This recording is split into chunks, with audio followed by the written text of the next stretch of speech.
evening, wherever you're joining us from. My name is Patricia Roxton Hammond, coming to you live from our studios at Kwabinya Point 1. This is NEWSBOARD. Let's take a look at the headlines in Ghana and around the world. President Akufo-Addo has dismissed claims that coup d'etats are becoming a norm in West Africa.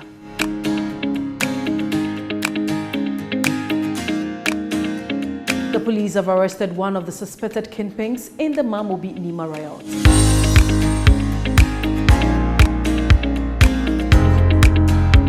Vice President Dr. Bawumia has charged West African states to block funding to insurgents.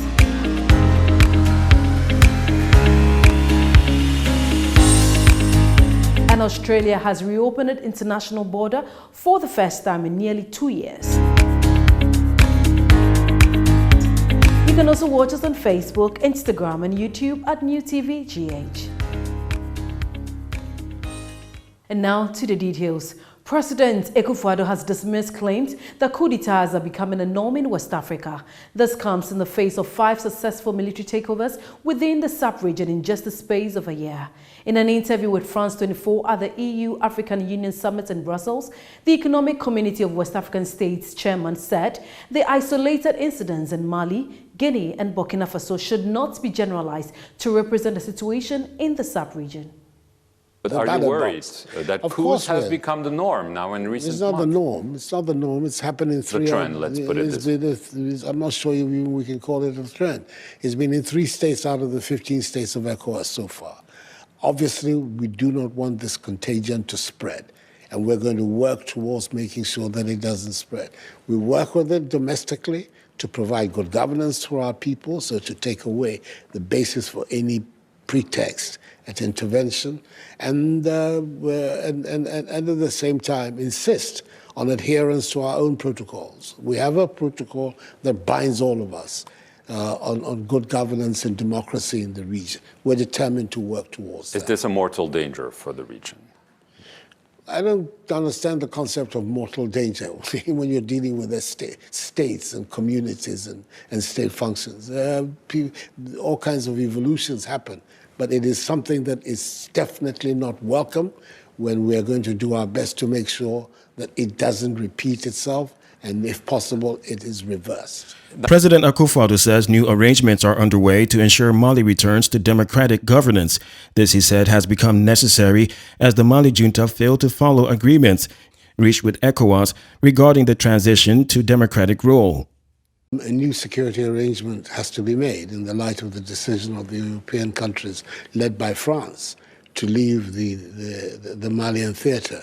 And we're engaged in those discussions to see what modifications there has to be to the security posture of ECOWAS as well as the European forces, because my understanding from the statement that the French president made to us in private as well as publicly is that they're relocating their forces to Niger, essentially. And that will therefore have an impact on the overall posture and strategy of the various players. Are you regretting that decision? I cannot regret it. It is a decision of France. Right. The initial decision to come into Mali was made between the then Malian government and the then French government. It was a decision that was taken. The circumstances in Mali are what have made it difficult for the French to continue to be there. We have to make new arrangements, that's all. President Akufo-Addo has also condemned the prying of foreign mercenaries in West African countries. My understanding is that it is the absence of cooperation between the French forces and the Malian government that is at the heart of this decision. I'm not sure that the presence of these mercenaries, alleged mercenaries, is a reason for them to cop out. I don't understand. But is it a reason for you to worry, Mr. President? Everybody's worried. We have a long-standing protocol within ECOWAS, within the AU, against foreign mercenaries intervening in the lives of our various states. So if there's a mercenary force involved in the life of Mali, it's a matter that concerns us. If you know the history of our continent, which I'm sure you do very well, you will know the role that foreign mercenaries have played in our history, and it has not been a positive one. So they should leave.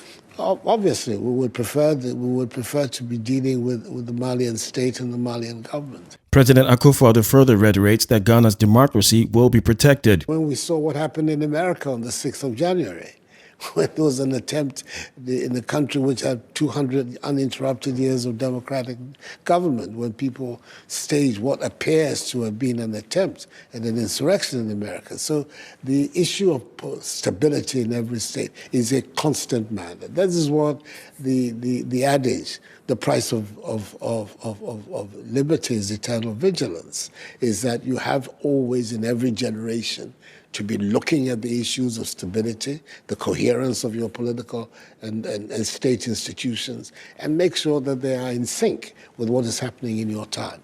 I'm hoping that that is the position in Ghana. Mr. President, I want to thank you very much your... The chairperson of the National Commission for Civic Education, Ms. Josephine Nkrumah, has stated that the increase in incidents of chieftaincy disputes, political tensions, unemployment and clashes between citizens and the police poses a high threat of violent extremism to the nation. She noted that although Ghana had not experienced serious activities of violent extremism, there was the need to take lessons from happenings in other parts of the sub-region and address critical factors that could trigger violent extremist activities in the country. Ms. Nkrumah made the observations at a national dialogue on combating violent extremism in Tamale on the theme, quote, violent extremism and political instability in West Africa, the implications for Ghana. She indicated that the re-emergence of coup d'etats in the sub-region puts Ghana at a higher risk of violent extremism and called for a coordinated effort in fighting it. Quote, the re-emergence of coup d'etats and attempted coups in the West African sub-region and the threats of takeover in the presence of violent extremism increase the vulnerability of our own country, she said. Ms. Nkrumah stressed the need to address youth unemployment and socio-economic concerns to enhance political stability. Quote, we can all appreciate that the issue of security is not one person's job.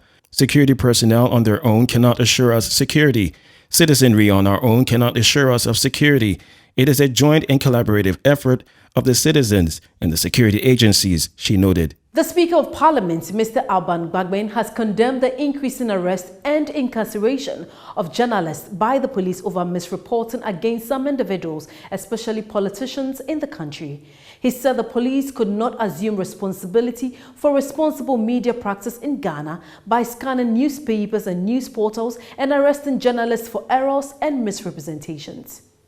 Speaking at the inauguration of a press center for the Parliamentary Press Corps in Parliament on Friday, 18th February, the Speaker said, quote, the increasing tendency on the part of the police to arrest journalists for what they describe as mistakes is old school, anachronistic, and is sending this country back into the dark ages of media persecution.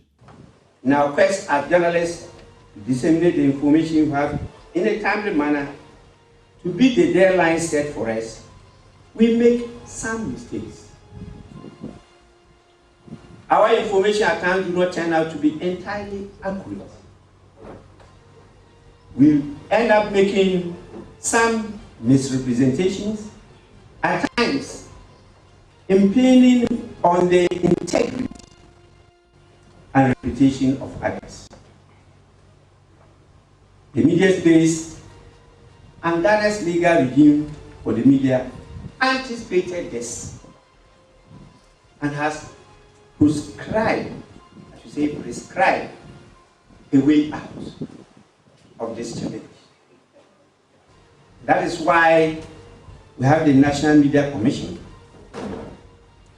and Parliament will need to focus on the National Media Commission. We need to urgently revise the law on the Media Commission to add some teeth and resources for the commission to be effective. The police have arrested one of the suspected kingpins in the Mamobinima riot and the leader of the Bom Bom gang. Announcing the arrest on their Facebook page on Sunday, the police said Ali Awudu, who has been on the run since the violent clash in January, was arrested at Aplau through an intelligence-led operation. His arrest means that the leaders of the two groups are both in police custody. In a similar intelligence-led exercise, suspect Ibrahim Hussein alias Kumoji, leader of the Kumoji Group, was earlier arrested on February 4th. The timely intervention by the police averted what could have been bloodshed following the violent clash. 5 persons were injured, according to the Assistant Commissioner of Police, Kwesi Ofori. Out of the 5, 3 of the persons were seriously injured, he said. So far, 14 suspects have been arrested. The police said, quote, "We are still pursuing other members of the gang to bring them to face justice. As we had earlier assured, the police will do whatever it takes to arrest all the members of the gang and dismantle their activities through the due process of the law." And on to some business stories. President Nana Akufo-Addo says efforts are being made to halt the ongoing depreciation of the cedi against the US dollar. According to the president, the development is of concern to him, just as it is for the business community and the ordinary Ghanaian. For some time now, the foreign exchange rate, especially for the US dollar, provided by the Bank of Ghana, has been significantly different from the rates on the foreign exchange retail market. While the US dollar was going for 6.43 Ghana cedis on the interbank foreign exchange market as of February 18th, after starting the year at about 6 Ghana cedis, which represents a depreciation of about 7%, the greenback on the retail market is selling at about 7 Ghana cedis at some forex bureaus. Commenting on the situation last week, the president noted that all will be done to stabilize the Ghana cedi. Quote, "I am aware of the anxiety there is in business circles and throughout the population about the recent depreciation of the cedi. I'm extremely upset and anxious about it too.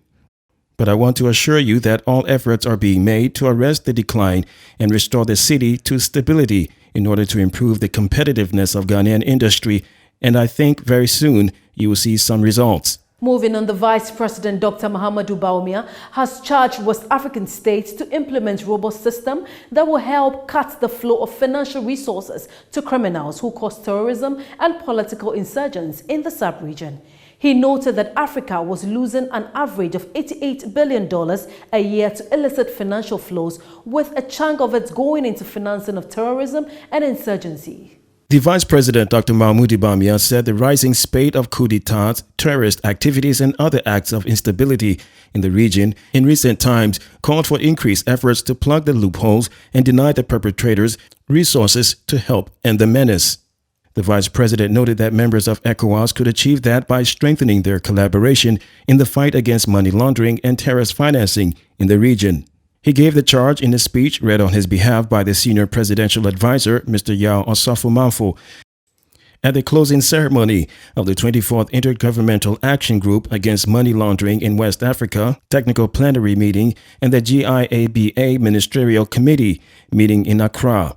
Dr. Bawumia cited the recent military takeovers in Mali, Guinea, and Burkina Faso and failed attempt in Guinea-Bissau, as well as uptick in terrorist insurgents as wake-up calls to governments in the region to step up their fight against money laundering and terrorist financing. The Minister of Finance, Mr. Ken Ofori-Atta, has said the proposed e-levy is not regressive, but a comprehensive system to get all potential taxpayers to contribute their quota to national development. He said the rate of 1.5% and the exemption of the first 100 Ghana cedi transfer per day meant that the tax was pro-poor and therefore not regressive. The Minister of Finance, Mr. Ken Ofori-Atta, added that the levy, whose proposed rate had been reduced from 1.75 to 1.5%, was the most effective way to widen the tax net and raise adequate revenue to execute the government's agenda and provide jobs for the youth. Mr. Ofori-Atta gave the explanation when he spoke with the media last Saturday on the sidelines of the 24th meeting of the Ministerial Committee of the Intergovernment Action Group Against Money Laundering in West Africa, which he chairs. He said the town hall meetings across the country had afforded him the opportunity to properly explain the dynamics of the tax to the public, saying it had been well received. Quote, "Ghanaians are largely in favor of paying the e-levy, contrary to impression being created from Parliament," he said.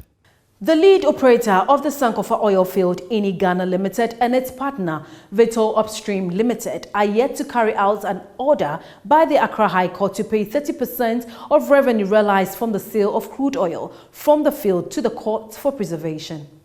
On January 24th this year, the court ordered Eni and Vitol to pay 30% of the revenue accumulated since June 2021 to the court and continue to pay same every month until the determination of a legal case between the two companies and an indigenous Ghanaian oil company, Springfield Exploration and Production Limited.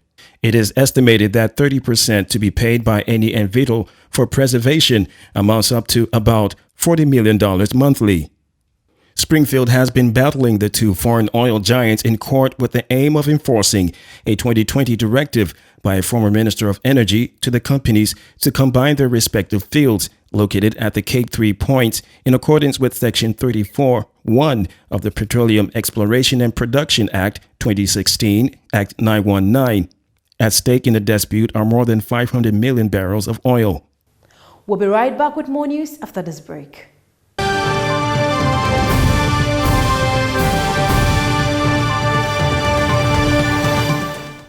Welcome back, and on to some international news. The army in Mali says 8 of its soldiers have been killed and 5 are missing after an attack by rebels in the northeastern Acham region. The fighting comes days after France and its allies said they were withdrawing their forces from Mali. An army statement said that in response to the latest attack, the Malian Air Force killed 47 militants. It said the soldiers were searching for rebel hideouts when they came under fire from, quote, unidentified armed men. There has been regional and international concern for Mali's security following the expulsion of French troops, as well as the foothold gained by Russian mercenaries in the region. This week alone, locals told AFP news agency that 40 civilians have been killed in the same region of Akram, where rival Islamic groups, including Islamic State, operate. Mali has been grappling with jihadist unrest for years, causing huge protests in 2020 against the then president, who was ousted by coup leaders promising to restore security. Since then, the country's new military leaders have had a series of disagreements with former colonial power France, which saw them break an agreement to hold democratic elections this year and expel the French ambassador when he objected. It culminated in Mali ordering France to withdraw all of its troops after almost 10 years fighting jihadist threats. Protests broke out in cities across Morocco on Sunday against rising prices and to commemorate the 11th anniversary of the launch of a major reform movement. February 20th was a pro-reform and anti-corruption group born out of the Arab Spring uprising that rocked the Middle East in 2011.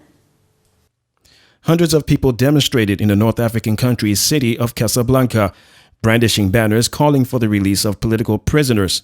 Many speakers addressed the crowds and lamented that none of their demands for social justice, gender equality, among others, had been achieved in 11 years. There were similar protests in the capital Rabat and in Tangiers. Morocco's economy has been hit hard by drought and the coronavirus pandemic. A similar campaign has been taking place on social media platforms under the hashtag No to Price Hikes. Australia has reopened its international border for the first time in nearly 2 years, bringing joyful family reunions and a boost to tourism. The country imposed some of the world's strictest travel bans after shutting itself off in March 2020 due to COVID.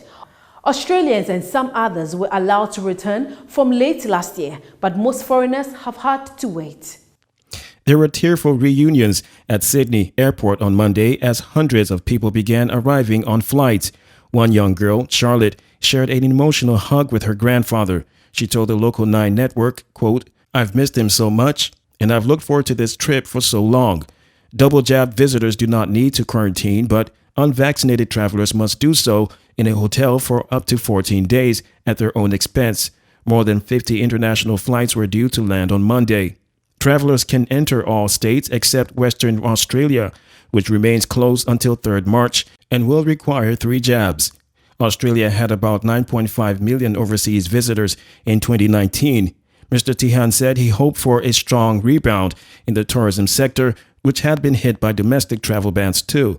The country's strict measures drew criticism for separating families and stifling businesses, but they were also credited with preventing many deaths before vaccines were available. Australia has had about 4,900 COVID deaths. And on to some sports news. A combination of super goalkeeping and poor finishing made sure the first installment of the season's super clash between Accra Hearts of Oak and Asante Kotoko ended goalless at the Accra Sports Stadium. The home side made their intentions very clear from the start when some good interplay resulted in Galton Awako being through on goal, but his effort was tipped over by Kotoko goalkeeper. Hearts continued to dominate possession and once again went close.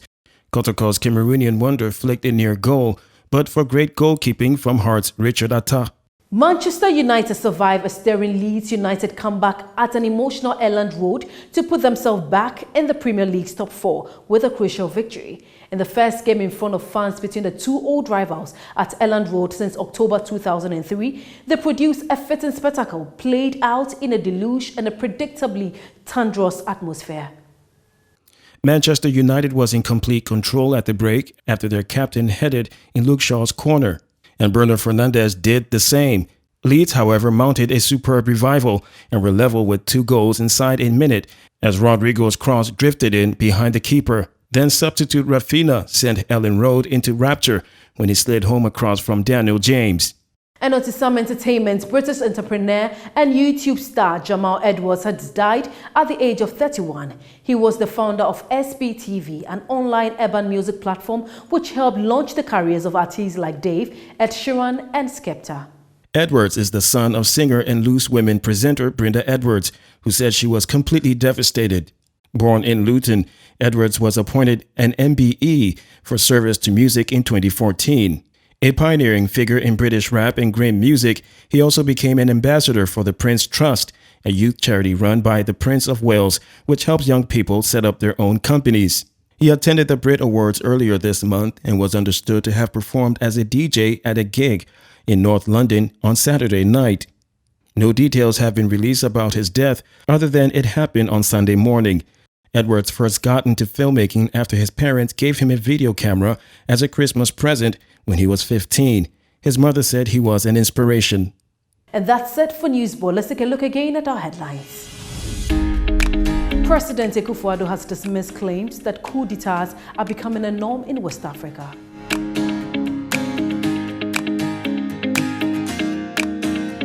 The police have arrested one of the suspected kingpins in the Mamobi Nima riot.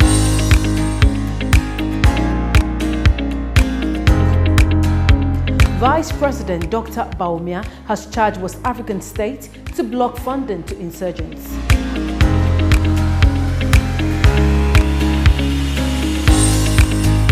And Australia has reopened its international border for the first time in nearly 2 years. Thanks for watching. My name is Patricia Roxanne Hammond. We came to you live from our studios at Kwabenya Point 1. Good evening.